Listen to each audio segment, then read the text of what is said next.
Hello and welcome to the ACYMC webcast on helping our children deal with anxiety or the anxiety of COVID-19. As you will have seen from our advertising for tonight's event, we're joined by Lauren Errington, who is an accredited mental health social worker and family therapist. And she has a wealth of experience on the issue of anxiety and how that might impact our family life. Lauren will say a little bit more in a moment about who she is and where she's based, but I just want to take a moment to say a little bit about why we in the Anglican Diocese of Perth felt that this was an important topic to explore. Lockdown and social distancing may have protected us from the physical symptoms of COVID-19, but now that active cases are starting to decline as a daily occurrence, how do we process the legacy that COVID has left us?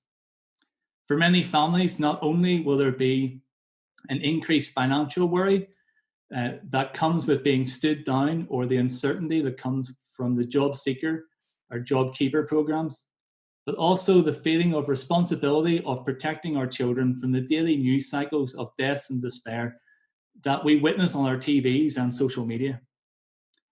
As someone who works for the church, I think these issues are not ones that we should leave to someone else to talk to our children about. Hence why we're having this session tonight and why we will be recording it to share as a resource later. Before I hand over to Lauren, I should say that there'll be a time for questions at the end of the presentation. If you would like to ask a question, please could you type it in the chat section, which should be at the bottom of your screen. There'll then be a short break in between Lauren's presentation, and then I'll ask the questions to her. So Lauren, it's over to you. Okay, thanks, Mark. Hi, everyone. Before I begin, I'd also like to pay my respects to the Ngunnawal people, who were the first Australians in the Canberra region where I'm based. So before I begin, I'll just tell you a little bit about myself and then I think what I'm hoping for us to kind of go through tonight in this webinar.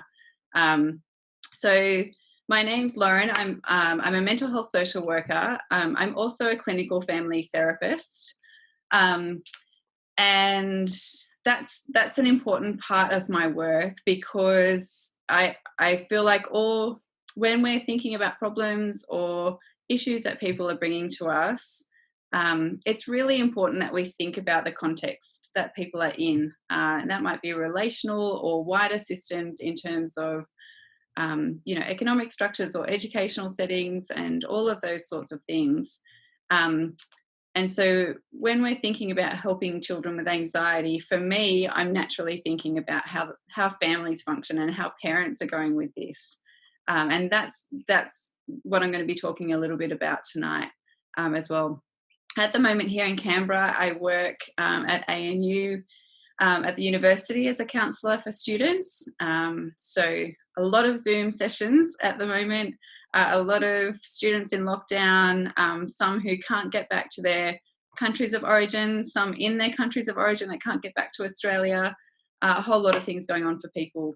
I also work at Headspace in Canberra, where I work specifically on a program for parents called the Parent Hope Project. And that's a kind of coaching program where I work with parents whose adolescents are having a difficult time with their mental health and really enjoy having that space, being able to work with parents alone.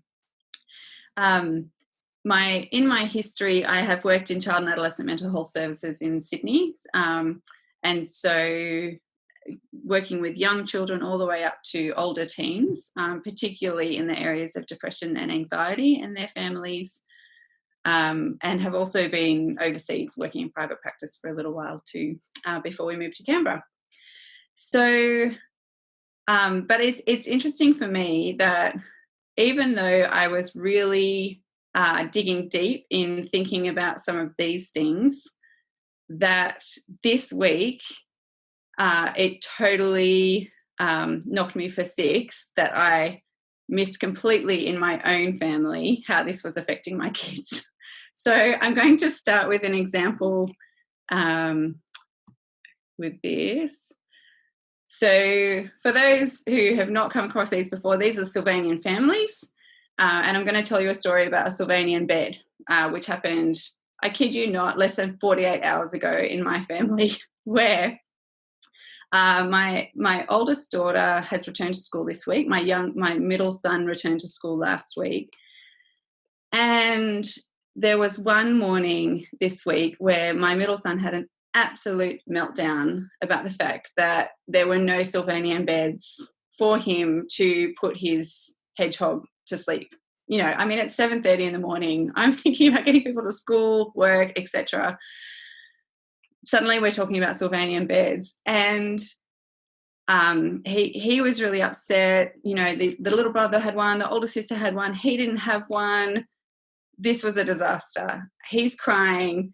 He's rude to me. He's yelling at me. He's angry at me. I'm on the verge of tears. And I really kind of try and get my head together and go, okay, I think we just need to go outside. It's freezing in Canberra, by the way.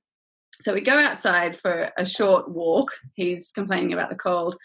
And in a very, very clunky way, I say to him while we're walking, you know, it's been a pretty big kind of week getting back to school, or something about getting back to school and the changes. And he kind of agrees and muddles along. And then he starts talking about missing time with his sister, his older sister, and all the playtime they had together. And there were just too many people at school. And when I said, oh, yeah, it really feels like there's lots of people, he said, no, Mum, it doesn't feel like it. There are too many people at school. Okay, there's too many people at school. And I just, after that conversation with him and realising that I was already in my head carrying a lot of this information that I'm going to be thinking through tonight, I was already carrying a lot of that in my mind. And here I was just totally missing the fact that for my own son, he was grieving one of the huge losses about going back to school and another change in this little life of his. And so I just share that because, firstly, I might, you know, have a lot of information here, but certainly not perfect on my end. But secondly, because it really is all about the relationship that we have with our kids, and tuning into them and being able to have a really having a thoughtful approach to those relationships. And that's what I'm hoping to do tonight. Hopefully giving us a space to think a little bit more broadly, take a step back, and have a think about what does a thoughtful response to what's going on for our kids look like. And I really welcome your thoughts and your questions at the end as well.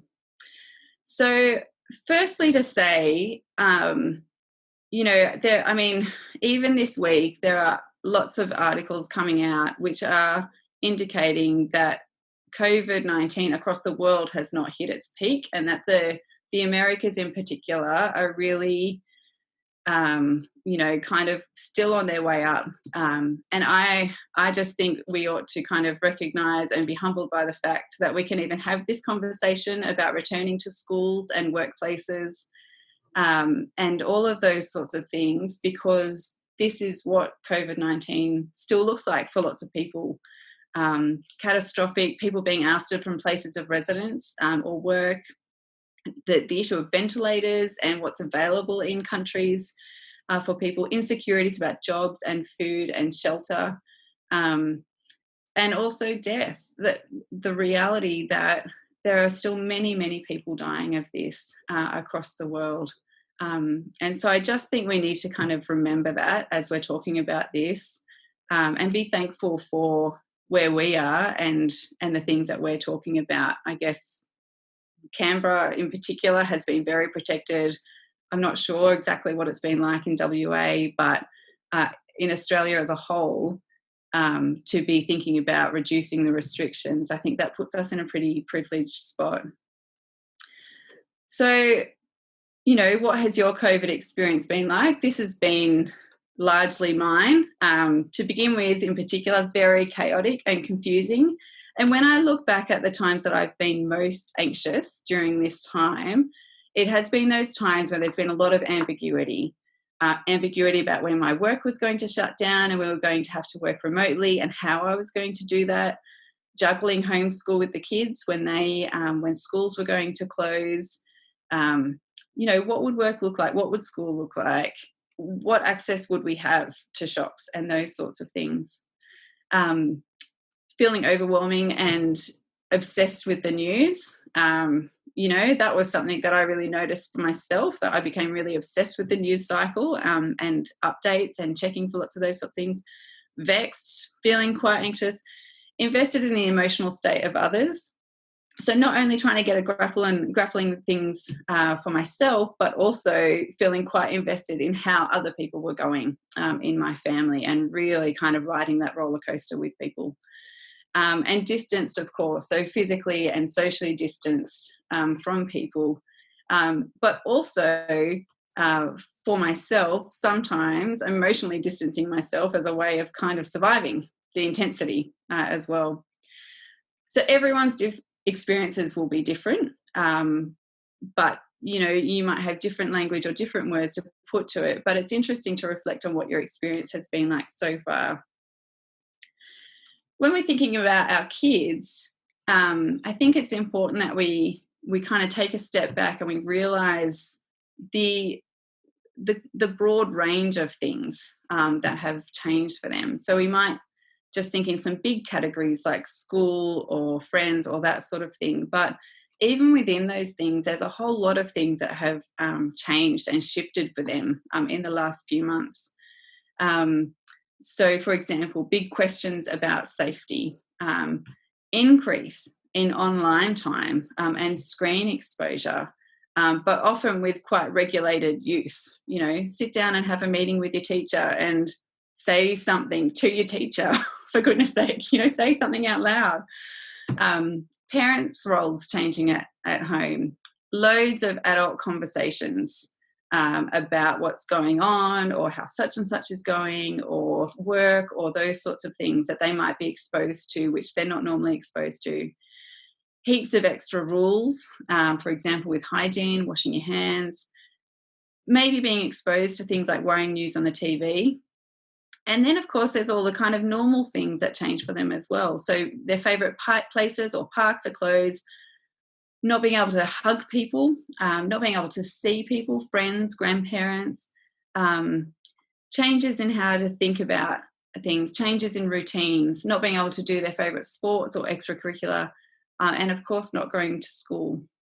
And if we think about, kids kind of, I guess, their emotional load being a bit like a bucket, every kid's, the size of their bucket will be different in terms of how much they can take. But inevitably, for every kid, having some of these things in their mix means that their bucket has been a little bit more full than at other times, which means that there's just less space at the top before things spill over and before things might kind of come out or be expressed in a really different way. And often that happens in places where they feel really safe. So they might spill over at home in terms of expressing frustration or anger or sadness or that sort of thing, because they feel really safe at home to be able to do it. And vice versa, actually. Kids who feel unsafe at home will often spill out in different ways in places they feel safe. So maybe at school or something like that too. In Canberra at the moment, and I've seen this ad a couple of times and it drives me absolutely crazy. There's an ad on TV at the moment that asks these questions. It says, is your child struggling to concentrate or focus on tasks, forgetting things, needing to get out a lot of energy, expressing strong emotions? Don't read the bottom bit yet, because what the ad actually says is maybe they have ADHD. And it's for an ADHD clinic in Canberra, and suggests that, if your kid is having these symptoms, then, that's a worry. My husband and I looked at each other and said, yep, that's what our kids, that's what's happening to our kids. And I've put down the bottom there, well, yes, then join every other kid who has experienced their lives being turned upside down in Australia, because these are natural responses to things changing, and they're natural anxious responses to life being a bit destabilized. And so I thought, oh, way to make all those parents feel anxious sitting at home watching TV after a long day of schooling their kids at home, asking these questions. But I think it's really important that we have a good picture of the fact that it's really normal for kids to express really strong emotions. And that's absolutely in the range of what's normal, and can come out as very different things. I'll come back to that other one in a minute. But for example, I mean, there's loads of kind of nice infographics on the web and great kind of psychology clinics putting all sorts of things out at the moment. This is one that I found about the different ways that anxiety might manifest itself. So the desire to control people and events. And this is an interesting one. I have a friend who noticed that her son was being very particular about his doona, about his quilt on his bed. And she had noticed this and noticed that it had come up a few days before going to school. And she's a child psychologist, by the way, so she's pretty tuned into some of these things. But she notices that, and it's happened before for him, that's a real kind of control thing for him. It needs to be a particular way, in a particular spot, and laid out in a particular way. And I think sometimes kids can do that. They really try and take control over the little things in their lives, because some of the other things might be feeling out of control. Difficulty getting to sleep, feeling agitated or angry, defiance and other challenging behaviours, having high expectations for themselves, avoiding activities, or even refusing to go. So even things that they might like, activities or friends' houses, and including school as well. Pains like stomach aches and headaches, struggling to pay attention and focus, an intolerance of uncertainty, so really kind of becoming rigid about rules and that sort of thing, crying and difficulty managing emotions, over planning, so what's next, and when are we going to do that, those sorts of things, and feeling worried about situations or events.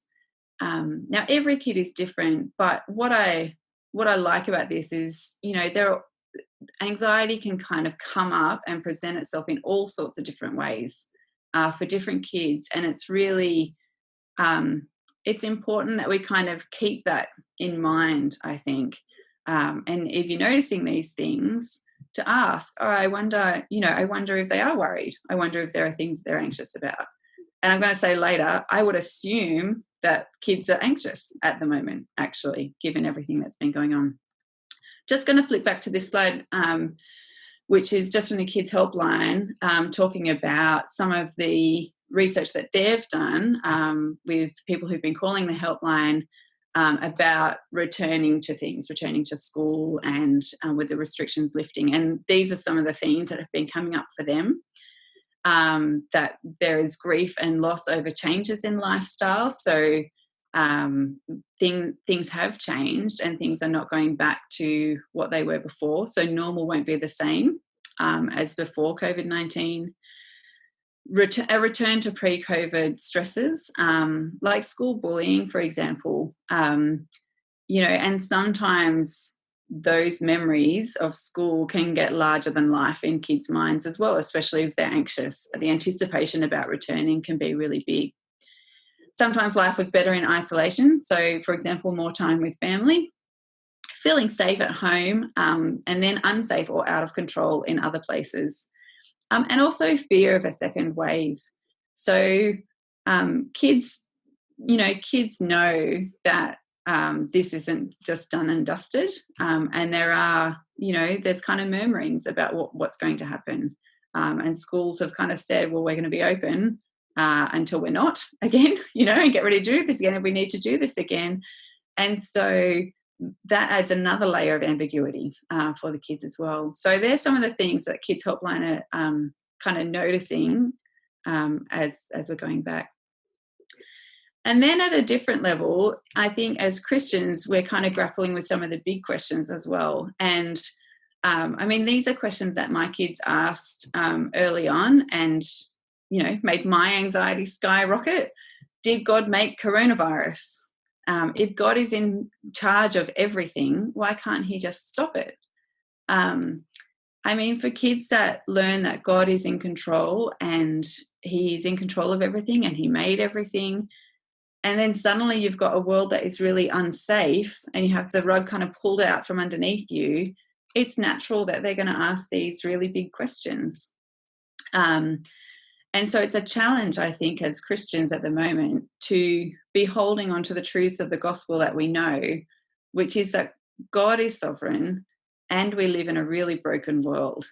And I like the image of kind of swimming between the flags of those, holding on to them, firm stakes in the ground, things that we know that are true, that the Bible tells us, and helping our kids to kind of grapple with the fact that sometimes life is pretty messy as well, but still knowing that God is sovereign, and that we live in a broken world that he has come to redeem.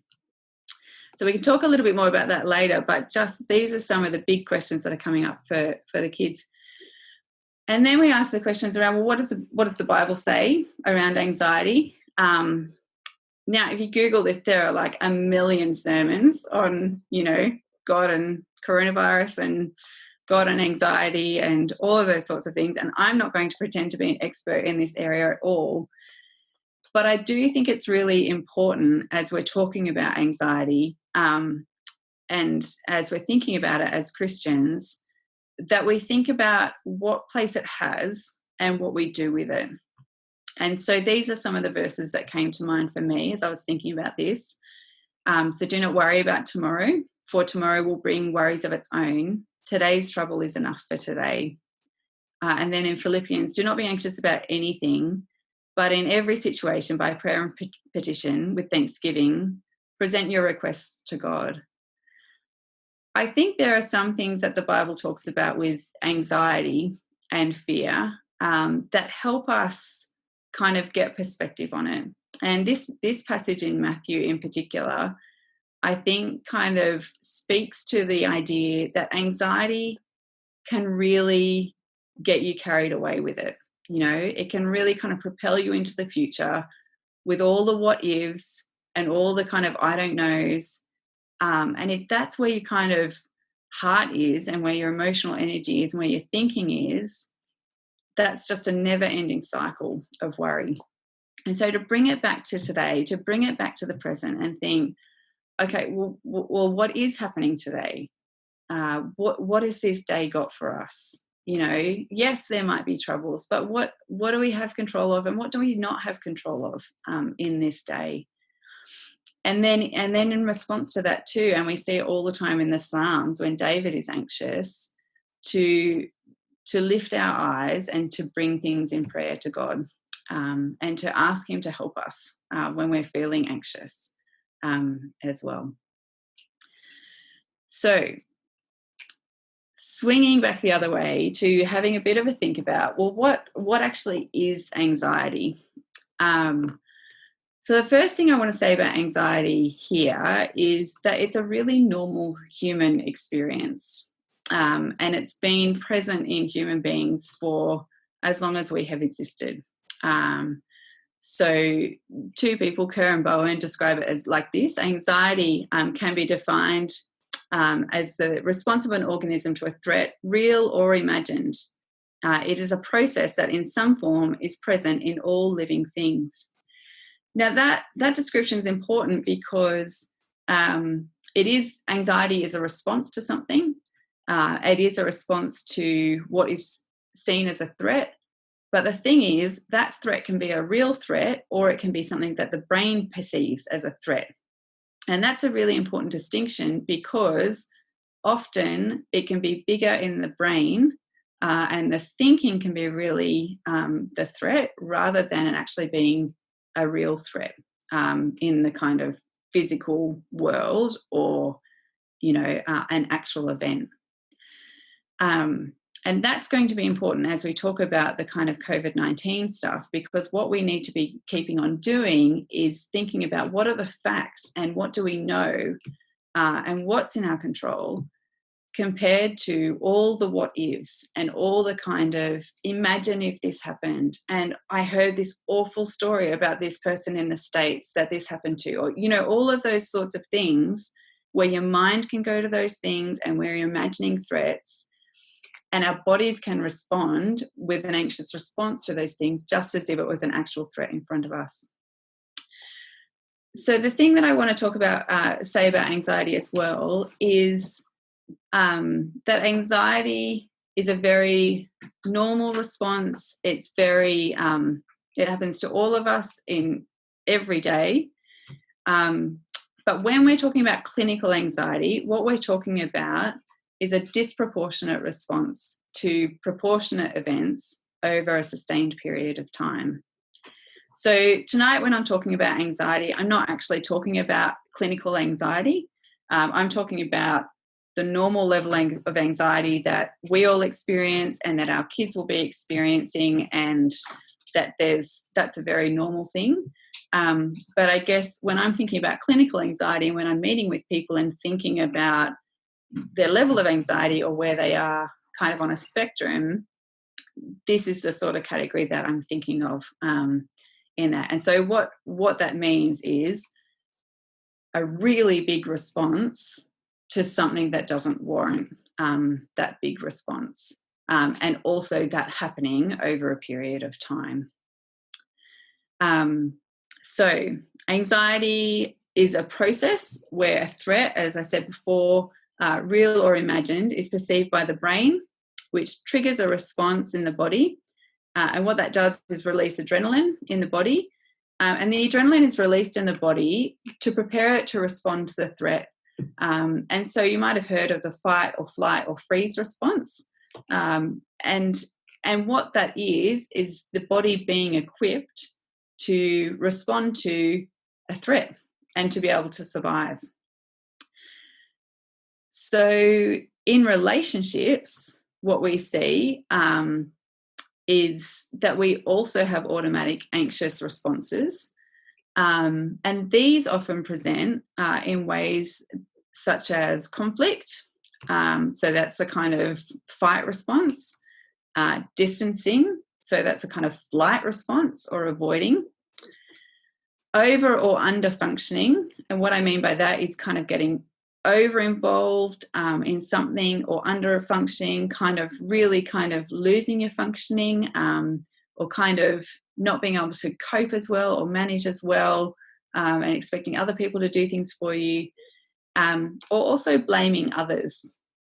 And so you can see how anxiety plays out in relationships, and it really does kind of affect and draw in people around you when we or when our kids have these anxious responses. And we'll talk about that a little bit more as well. So what I want to look at now is I'm just going to share this little screen. You might have seen this, but I'm asking the question, what do coronavirus and anxiety have in common? And I'm just going to share this video. It's very short. Here we go, hang on.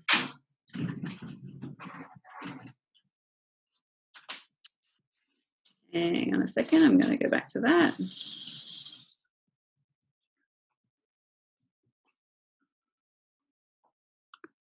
Okay.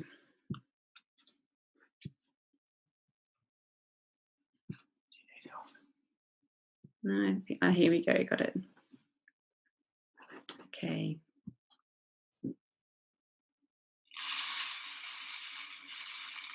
Oh, can you see that video of the matches? No, you can't. Okay, hang on a second. Okay.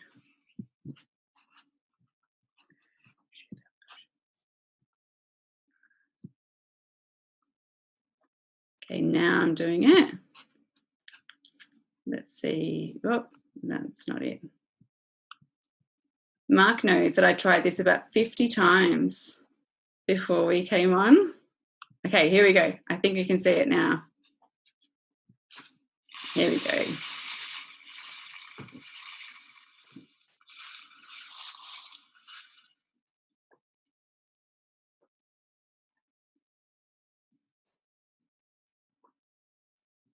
Okay, so I'll just come back to the slides. So it's a neat, it's a neat little trick, isn't it, with the matches?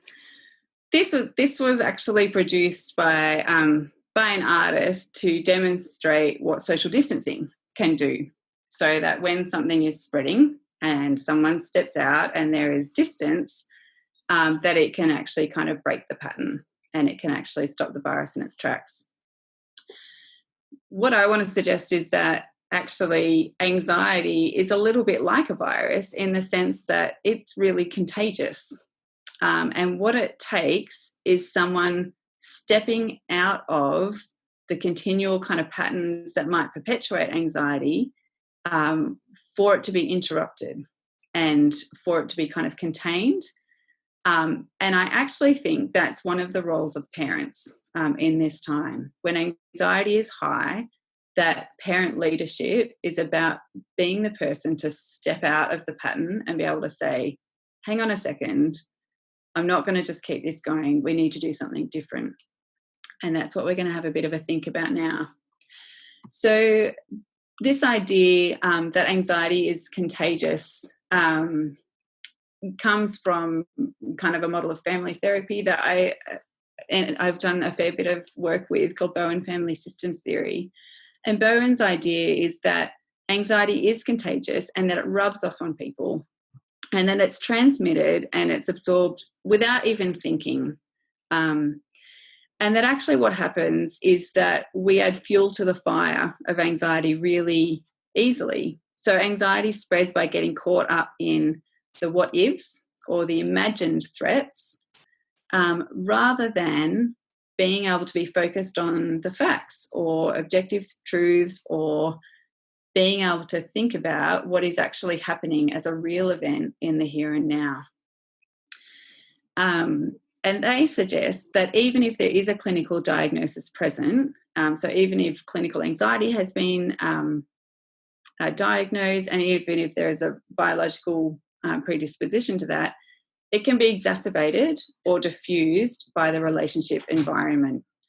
So that is the relationship environment, the family environment, or the wider relationship environment can either kind of add fuel to this anxiety and exacerbate it and kind of perpetuate it and that sort of thing, or it can kind of help diffuse the anxiety, which is to help calm it down and help reduce its spread and help contain it a little bit more. And so I want to suggest that actually parents have a key role to play in this, in either exacerbating the anxiety of their children or helping contain it, by leading the emotional tone of the family. So in family therapy, one of the questions that we often ask or might have at the back of our minds is this question of who controls the mood of the family. And actually, it's a really interesting question. And what I have always found really interesting is that little kids can spot it. They know who controls the mood in a family really easily. And it's one of the challenges for parents, I think, to be the people who actually control the mood of the family and not get overwhelmed or overrun by other strong emotions of people in the family. And so we're going to have a little bit of a think about how parents can do this. And so the way that I'm kind of thinking about this is, how can we work towards a more thoughtful response during this time where there's high anxiety around us, possibly high anxiety in our families? How can we as parents work towards a more thoughtful response? And so here are some principles that I was just thinking along the way. Firstly, assume that your kids are anxious in a very normal way. So like we talked about before with the bucket, there's loads of things that have changed.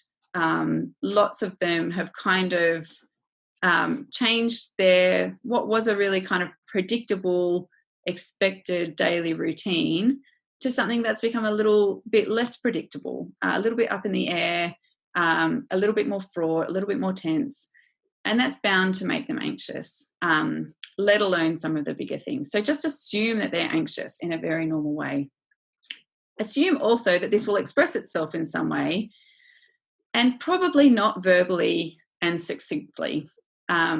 Even though we would like it to be verbal and succinct, and for our kids to come up to us and say, I'm feeling really anxious about this, or I'm feeling really nervous about that, that's very rare.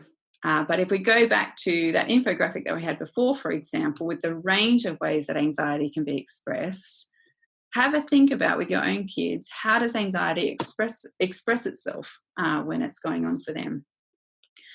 And also assume, even though they're not going to ask you for guidance, that your kids will be looking to you for cues about how to respond and how to manage when they're stressed or anxious.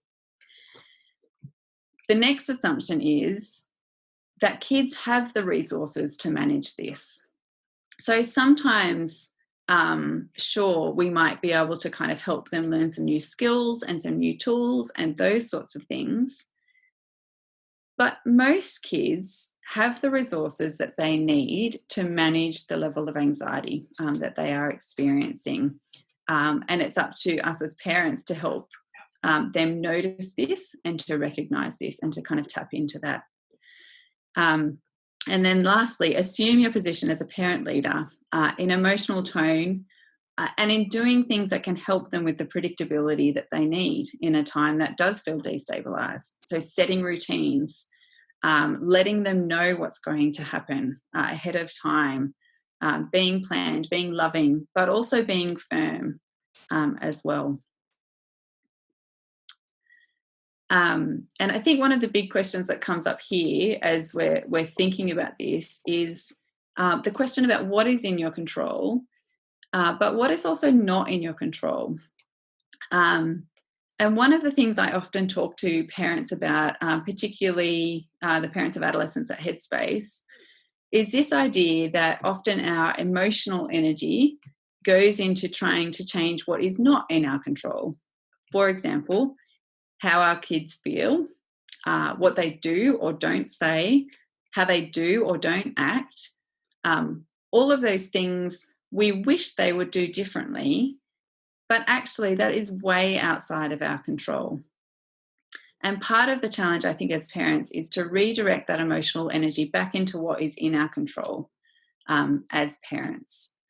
And so I've just thought up, drawn on a few different resources, which I'll go through. But again, kind of thinking about a little acronym, thinking about what is in our control, what does working towards a more thoughtful response look like? And so here I've got a kind of thoughtful COVID response. So firstly, I've got being calm, curious and connected. I'll go through each of these in a moment.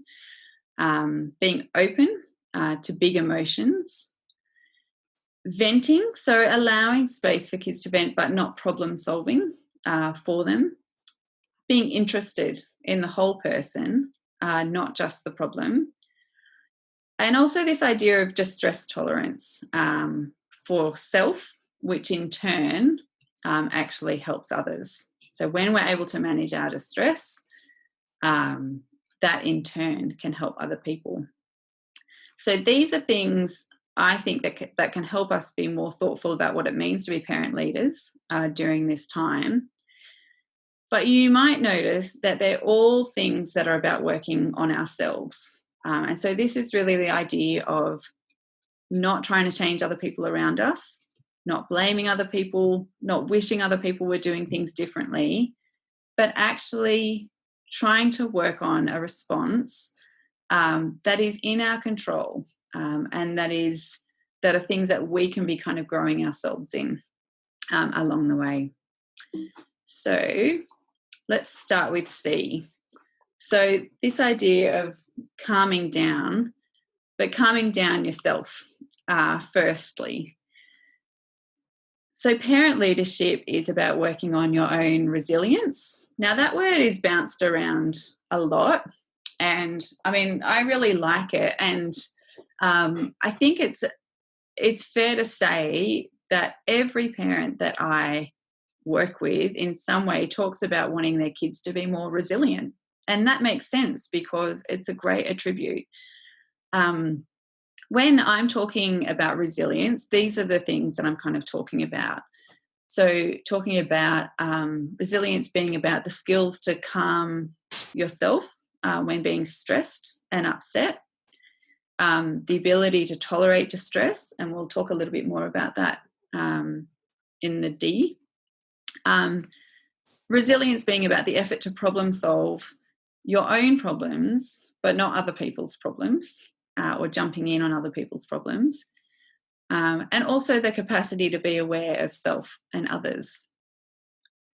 So it's fair to say, I think, that these are things that we would really want for our kids and wish for our kids, and that most parents would kind of say that these are things that they want for their kids.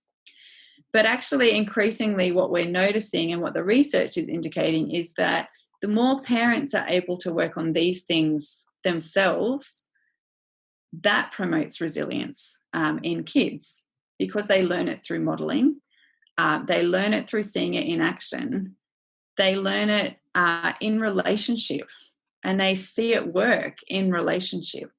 And that's a really key indicator for kids. And I've got a quote down here from Jenny Brown in one of her books, where she says this: if you're going to assist your child to grow their resilience, the first step will be to increase your own resilience in tolerating your child's upset, without feeling compelled to rush in and smooth over everything for them. The grown-up parent who really wants to be a loving resource to their child is prepared to work on themselves and not make a project out of their child. So we can do all the wishing that we want, that our kids will have these attributes, but actually, if we think about what's actually in our control and what's not in our control, it's not in our control to make our kids resilient. But what is in our control is working on our own resilience and working on these aspects, and in particular, working on being calm when things are anxious around us. So the thing about calm is that while anxiety is contagious, calm is also contagious. And one of the goals, I think, as parents during this time is to work on being the calmest person in the room. Now, I really like this idea. I think it's really hard to do, but if what you're noticing is that you're getting stressed, and there I've got working on noticing your own stress arousal and the strong emotions that you have yourself, if you're working to calm yourself down and to regulate those things, that's going to have a knock-on effect in the system of relationships and in the people around you. Because this is what happens when we're calm compared to what happens when we're stressed. So when we're calm, we're able to be more flexible in our thinking. We're able to be curious about what's going on without being defensive. And we're able to stay connected in the relationship without kind of distancing ourselves or there being conflict. So when we're calm, we're able to do those things compared to when we're stressed. Because what happens when we're stressed, and this is actually one of the virtues of anxiety, is that it actually equips you to be super focused on the task at hand. So, people might say before an exam, well, it's good to be a little bit stressed, because actually what that does is help you focus. And that's true. That's what a little bit of anxiety does. But when we're stressed in relationships, and when we're stressed on behalf of other people or because of other people, what can happen is that we get really rigid and we can get hyper-focused on a problem, for example, one of our kids, and then we get really inflexible in our thinking. And what that does is kind of close off options. It means if you've got, because anxiety is contagious, if you end up with a whole series of people who are stressed, you've just got rigid people bumping up against each other with no flexibility and very little space to move. So that's why one of the first responses is to be working on being calm, and that knowing that as a parent, when you're working on calming yourself down, that has a positive effect, not only for you, but for the people around you as well. Oh, so being open to big emotions. So here I've said that some understanding of the neurobiology around how the brain works and how the brain processes information can help make sense of what seems to be really big reactions to small things.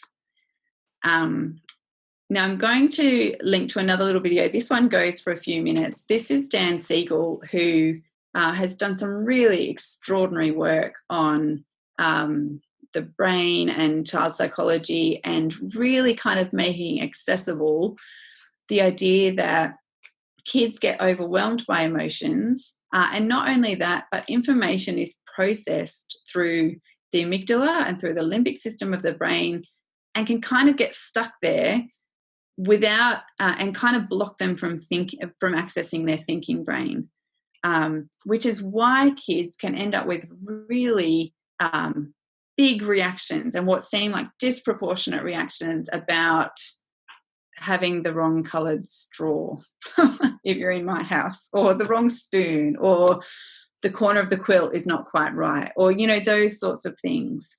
And then of course if there's bigger things, you can have bigger reactions too. What we're going to do, I'm just going to link to this video, and we'll watch Dan Siegel talk about this hand model of the brain, which I think is quite helpful. So just stay with me for a second while I do this.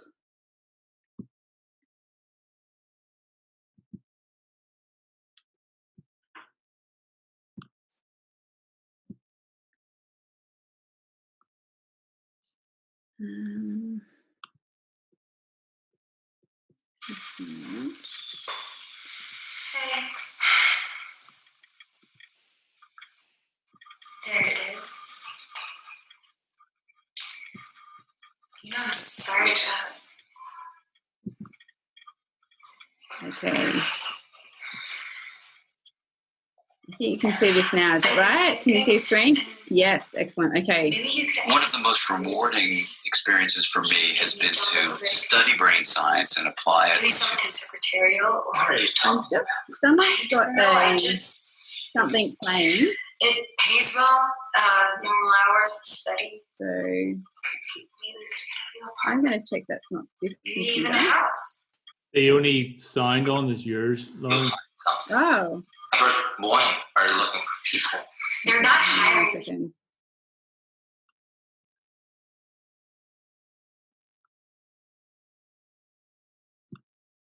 Ah, there we go. Do you know what's up? And the other ones kept playing. There we go.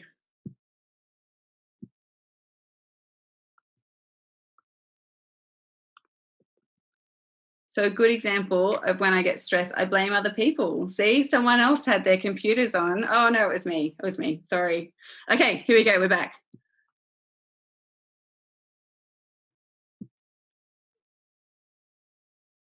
And back. Experiences for me has been to study brain science and apply it to the experience of parenting.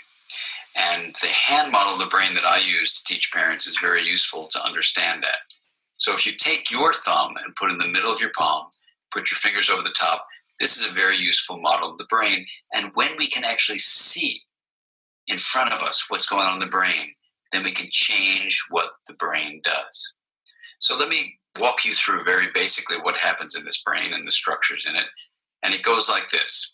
The spinal cord comes up, representing the wrist, and then you have coming up into the skull, the brain stem and the limbic area, which work together to help regulate arousal and your emotions and the way you have a fight, flight, freeze response. These are below the cortex, the limbic and brainstem areas, and the cortex is this higher part of the brain that allows us to perceive the outside world, to think and reason. And this frontmost part of the brain, right behind your forehead, so the person's oriented like this, is actually the part that regulates the subcortical, limbic, and brainstem areas. This regulation is very important because sometimes we can have all sorts of things happen in our life. We're tired, we're exhausted, someone pushes a particular emotional button, and we can flip our lids. So rather than being tuned in and connected and balanced and flexible, we can lose all of that flexibility, even lose moral reasoning, and act in ways that are terrifying to others, including our children. Now, you can actually bring yourself back online and come back to the high road and make a repair with your child, and that's important to explain to them. And you can also use this hand model of the brain to explain to children, even as young as 5 and 6, how to understand when their emotions are rising up from the brainstem and limbic areas here, and how it's overriding the prefrontal area and making it so they may be about to flip their lids. So I've had kids come tell me that they're about to go flip their lids and they need a break. They need a timeout. And by even just naming that, they can tame it. And that's the power of using the hand model for ourselves and our children to help us all make sense of what goes on in the emotional communication that we have in the course of day-to-day life. Okay, so let's get the slides back.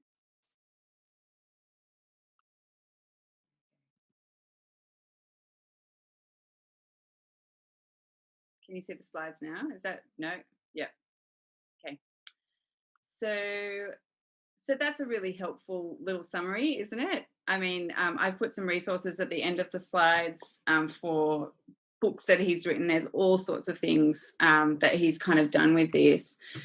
But what I find really helpful about this is kids are not in control of their emotions often in the way that we would like them to be, and often in the way that they would like to be, because there is genuinely a kind of disconnect that happens. It's like between, when they flip their lid, it's very hard for them to kind of get access to the frontal cortex again. And what they actually need to do that is to be able to calm down. But of course, telling someone to calm down is the worst possible thing you can do when someone's feeling anxious or really in strong emotion mode. So I think it's helpful for us as parents to keep this in mind and to be open to the fact that there will be big emotions and that they will seem like big reactions and they will seem over the top. And it's important that we kind of draw a line between what's okay and not okay in terms of behavior. Like, obviously kids cannot hurt people when they're like that or do anything aggressive or things like that. But it's okay for them to feel big emotions and to know that they can feel out of control and that they can get back in control. And so part of why it's important as parents to kind of keep some of this in mind is because it's up to us to be able to stay calm when they are displaying these really big emotions, to say that's okay. I can see that you're really angry. I can see that you're really upset, and that's okay. And again, working on our own responses and our own reactions to that can help them then calm down in response to that. So again, being the calmest person in the room. If they're anxious and you're anxious, it'll keep escalating like this, like going up a ladder. But if they're really anxious or they're really angry or really sad and you're able to stay down here, over time they'll be able to come back down and you're providing a really good foundation for them. So anyway, I'll leave that one there, but we can talk, people can ask questions about that later. This is just again, there's kind of loads of nice little kind of summaries of this, but this is a nice little summary of what happens when the lid is flipped and the difference between that and when the frontal cortex is engaged. Actually, one of the interesting facts is that I also use this with parents of adolescents a lot, because the evidence for adolescents is that their brain is growing at the same rate as a toddler's brain. So, you know, all that stuff that we have about early years are really important, and formation of the brain and all that sort of stuff. What they're now, discovering is that the adolescent brain is growing at just as fast a rate as the toddler brain. And so all those kind of over-the-top reactions that adolescents have is also part of this story as well. And it does kind of reduce over time, but they think that the brain is not fully developed in terms of the kind of neural pathways and access to the frontal cortex until I think it's 27 for females and around 29 for males, which is really interesting. So I don't know what the current stats are, but that's what it was maybe 3 years ago. So anyway, some really interesting things there. I could keep talking about that, but I won't. Again, modelling calming down is really important yourself, but being part of being open to strong emotions when our kids have really strong emotions is knowing that there's absolutely no point reasoning with them or trying to talk them down when their lid is flipped, so to say. But to help them get back to this, you might need to be creative with an activity and do it with them. Create a safe space to do these sorts of things. So, you know, take the dog for a walk, or sit down and do some colouring with them, or look at a photo album, or read a story with them, or those sorts of things. Now, you might not always have time to do that, and that's totally fine. But what it is about that connection in relationship, feeling emotionally safe, and not just telling them to go over there and calm down, because that's really hard for kids to do. It's hard for anyone to do, but especially hard for kids. Okay, V. V is for venting. So kids need safe emotional spaces where they can vent. And the parent role is to listen and to do more listening and to resist the urge to problem solve for them. Now, part of this is because this is about trusting, down the bottom there, trusting that our kids have the internal resources they need, but that when they're feeling stressed or overwhelmed, it's hard for them to think clearly and to kind of come up with some of those ideas. The other thing is that often when we kind of come in trying to problem solve for someone else, that's actually about making ourselves feel better about the situation and not about the other person. So if I see that my daughter is upset and I come up with all sorts of ways to make her feel better, often that is about me kind of managing trying to make myself feel better about the situation, and then I've done something, or kind of, you know, we're going to move out of this upset space, and it's more about me and my anxiety and my reaction than it is actually about helping her kind of know that it's okay to be upset, that she knows what to do, that she's safe, that she's okay. What does she want to say about that? You know, those sorts of things. Because if we keep stepping in too soon to problem solve on behalf of other people, that might help in the short term, but what that does over the longer term is actually reduce their own resources for developing problem solving skills. And so that verse from James down the bottom, I haven't got the reference there, but being quick to listen, slow to speak, slow to become angry, you know, we might say slow to become reactive, you know, in that sort of space too. So being interested, and the thing about being interested is being interested in the whole child and not just the problem that your child might be having. So being interested is about being curious about their approach to tackling the problem or thinking about it.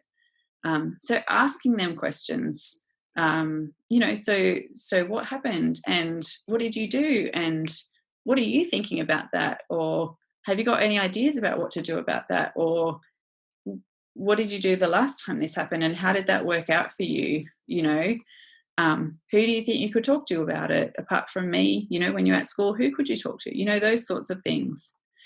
And part of thinking about being interested in the whole child and not just getting kind of really problem focused is thinking about this idea about our emotional energy again. And I've just got here that I think part of the emotional exhaustion we can sometimes feel as parents can be a result of kind of riding an emotional roller coaster of our children's emotions along with them. But actually, we're better to be working on ourselves and being a steady resource for them to keep coming back to. And so again, that idea that parent leadership is about providing stability and predictability and routine and balance in the everyday and over the week and those sorts of things. And D, lastly, we've got D for distress tolerance.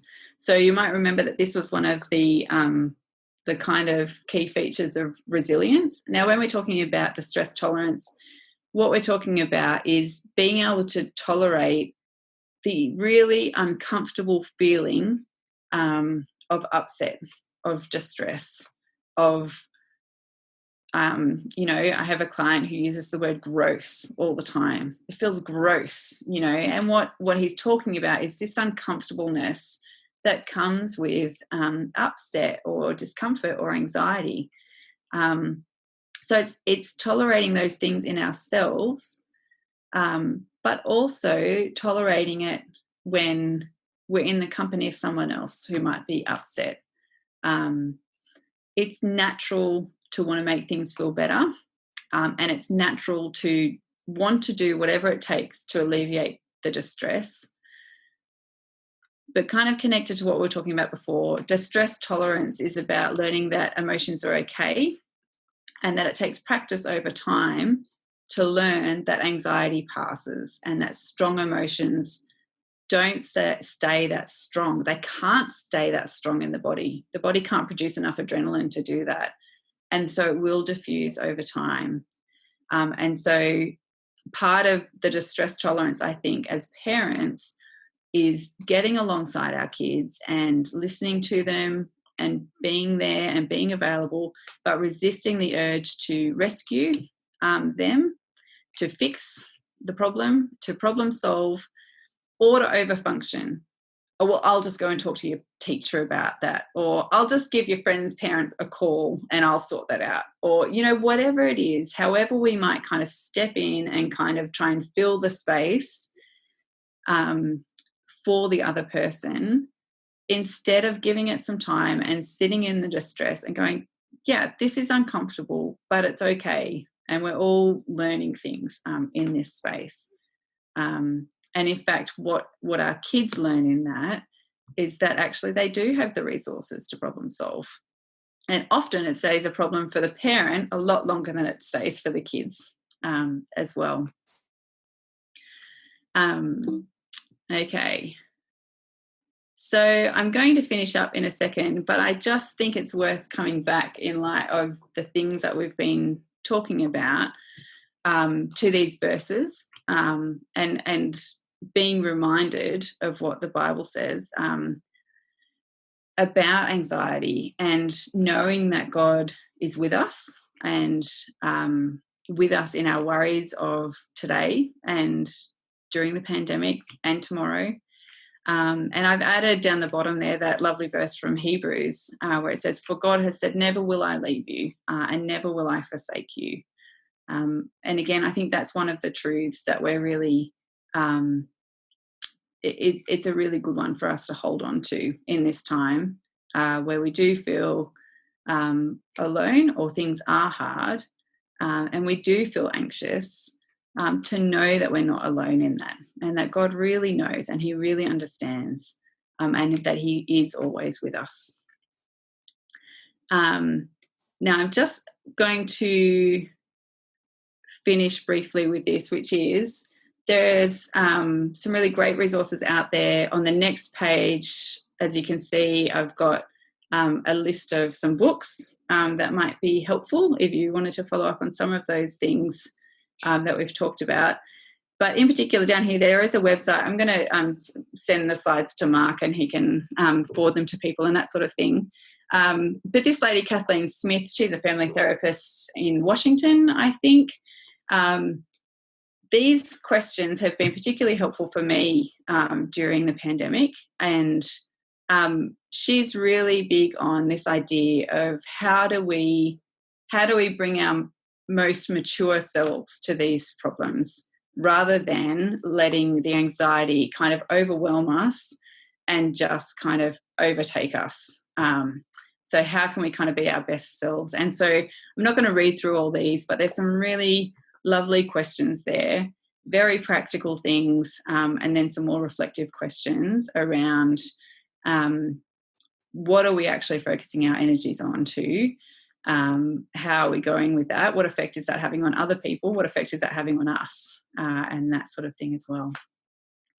So I'm going to finish there, and I'm going to hand back to Mark and open it up for any questions, I think.